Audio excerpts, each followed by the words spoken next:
Yes students, this is रौनक मंत्री।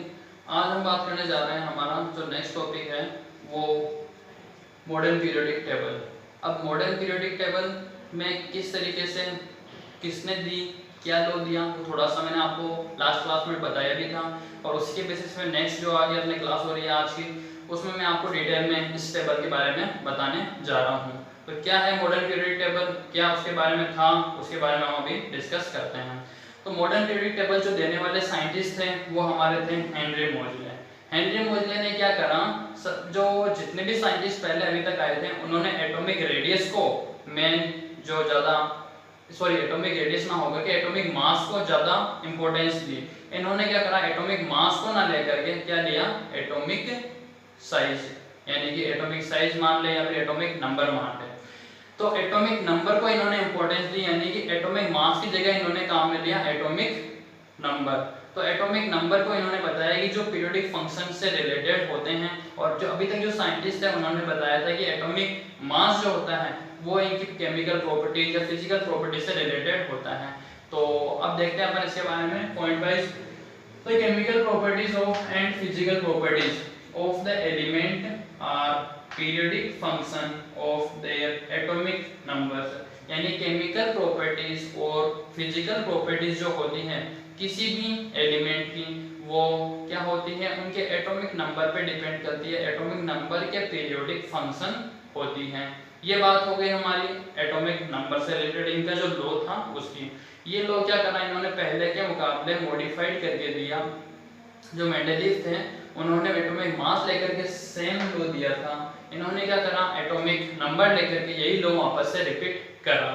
अब आ रहे हैं अपना पास नेक्स्ट टॉपिक या next point. In modern periodic table number of group is 18 and number of periods is 7। Periods present main energy level, यानी कि क्या होता है इसमें एनर्जी लेवल को रिप्रेजेंट कर रहे हैं पीरियड्स, और जो ग्रुप्स हैं यानी कि जो वर्टिकल कॉलम खींचे हुए हैं उनको बोल रहे हैं अपन अपने ग्रुप्स, और जो हॉरिजॉन्टल रो बनी हुई है इस तरीके से उनको बोला जा रहा है पीरियड्स। पीरियड्स है अपने पास 7 और ग्रुप्स है अपने पास 18। Modern periodic table clears that element of same group have common electronic configuration. Modern periodic table से हमें ये कंफर्म हो गया कि भाई जो अपने पास ग्रुप होते हैं अलग अलग 18 ग्रुप्स हैं, हर ग्रुप में जितने भी एलिमेंट्स आ रहे हैं उन सबकी केमिकल प्रॉपर्टीज जो होगी बिल्कुल पूरी तरीके से सेम होगी, उनमें कोई डिफरेंस नहीं आ सकता।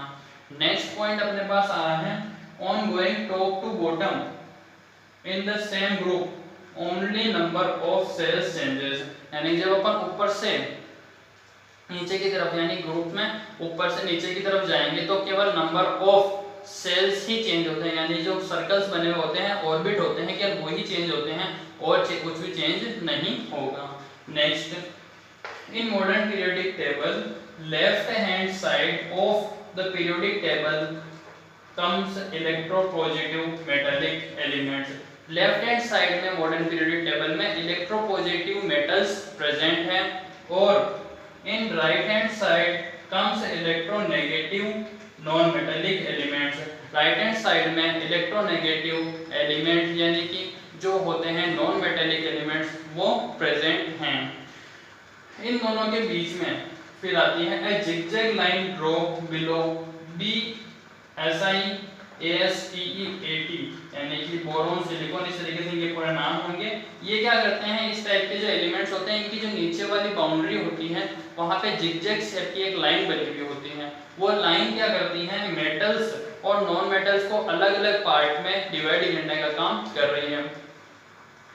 तो वो तो हो गई अपने पास मेटल और नॉन मेटल को डिवाइड करने वाली बाउंड्री, और इसी तरीके से मेटल्स एंड नॉन मेटल्स जो होते हैं उनके बीच वाले जो ये एलिमेंट्स आ रहे हैं B S I S T E N A T, इनको बोलेंगे अपन मेटालॉइड एलिमेंट्स। ये बात हो गई अपने मेटालॉइड एलिमेंट्स की। तो ये तो हो गए अपने जो मॉडर्न पीरियोडिक टेबल में क्या क्या चीजें थी, क्या क्या उसके फीचर्स थे, क्या क्या उसके बारे में बताया गया था, उन वो चीजें। और फिर आ रहे हैं आप अपनी मॉडर्न जो टेबल है उसको देख लेते हैं एक बार, उस टेबल में किस तरीके से क्या क्या एलिमेंट्स अपन को बता रखे हैं। तो ये है अपनी टेबल इस टेबल में क्या हो रहा है, सबसे पहले जो 18 ग्रुप्स बने हुए हैं, मतलब जो वर्टिकल कॉलम है उनको बोला जा रहा है ग्रुप, और जो हॉरिजॉन्टल रोज हैं उनको बोला जा रहा है पीरियड्स। 7 पीरियड है आपके सामने, 18 ग्रुप्स हैं। 18th नंबर वाला जो ग्रुप है उसकी वैलेंसी हमेशा 0 होती है।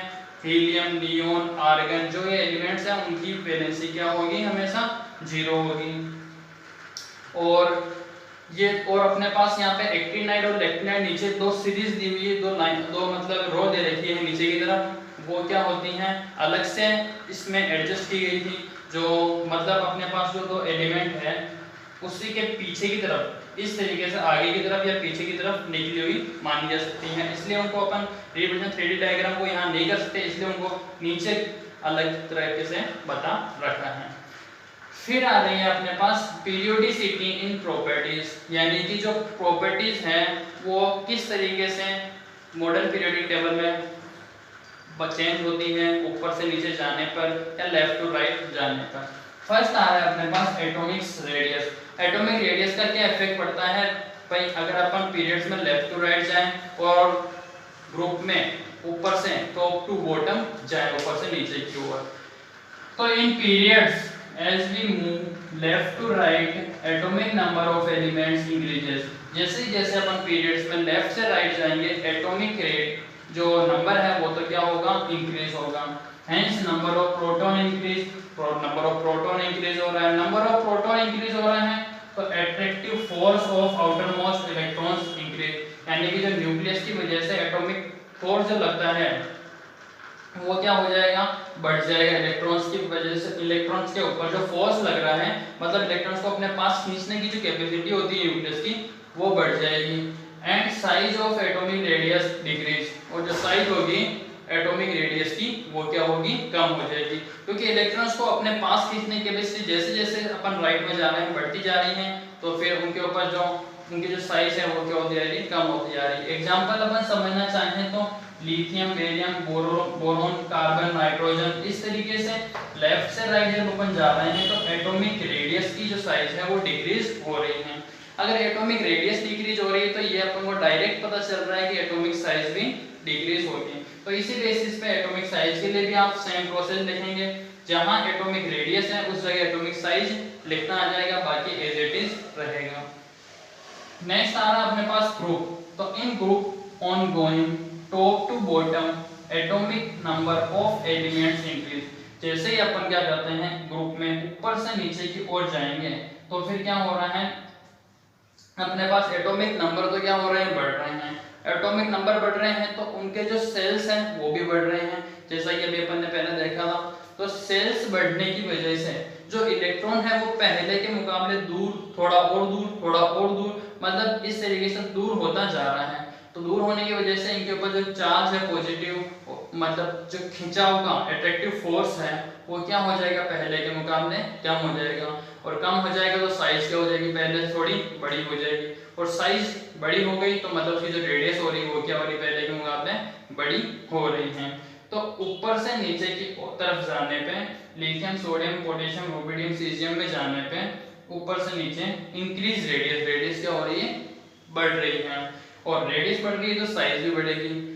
तो ये तो थी एटॉमिक रेडियस के बारे में। नेक्स्ट आ रहा है अपने पास एटॉमिक साइज। एटॉमिक साइज ऊपर से नीचे की ओर जाने पे किस तरीके से बढ़ती है, सेम जो रेडियस में अपन ने लिखा है एज इट इज इसमें आएगा, बस एटॉमिक रेडियस की जगह एटॉमिक साइज पुट करने आ जाएगा। इसमें क्या होता है, क्वेश्चन अपने पास इस तरीके से बन सकता है कि जब अपन लेफ्ट टू राइट जा रहे हैं पीरियड्स में तो किस तरीके से एटॉमिक साइज पे इफेक्ट पड़ रहा है, एटॉमिक रेडियस पे इफेक्ट पड़ रहा है, इसके बारे में अपन को बताना होगा। तो ये तो हुए हमारे आज के topic modern period table. Modern period table में एटॉमिक साइज किस तरीके से इफेक्ट हो रही है, एटॉमिक रेडियस किस तरीके से इफेक्ट हो रही है, उसके बारे में। अब जो अपने नेक्स्ट क्लास होगी उसमें हम आगे आने वाले जो टॉपिक्स होंगे उनके बारे में डिस्कस करेंगे। हमारी जो लास्ट क्लास खत्म हुई थी उसमें भी आपने देखे होंगे, और उससे रिलेटेड कोई प्रॉब्लम हो तो आप मुझसे पूछ सकते हैं, आपकी प्रॉब्लम को सॉल्व कर देंगे। और इसके अलावा भी इस आज का जो बताया है इसमें भी कोई प्रॉब्लम लगे तो वहाँ पर से कमेंट सेक्शन में कमेंट या टेक्स्ट करके पूछ सकते हैं। आज की क्लास हमारी यही ओवर होती है, बाकी जो होगा हम हमारी नेक्स्ट क्लास में डिस्कस करेंगे।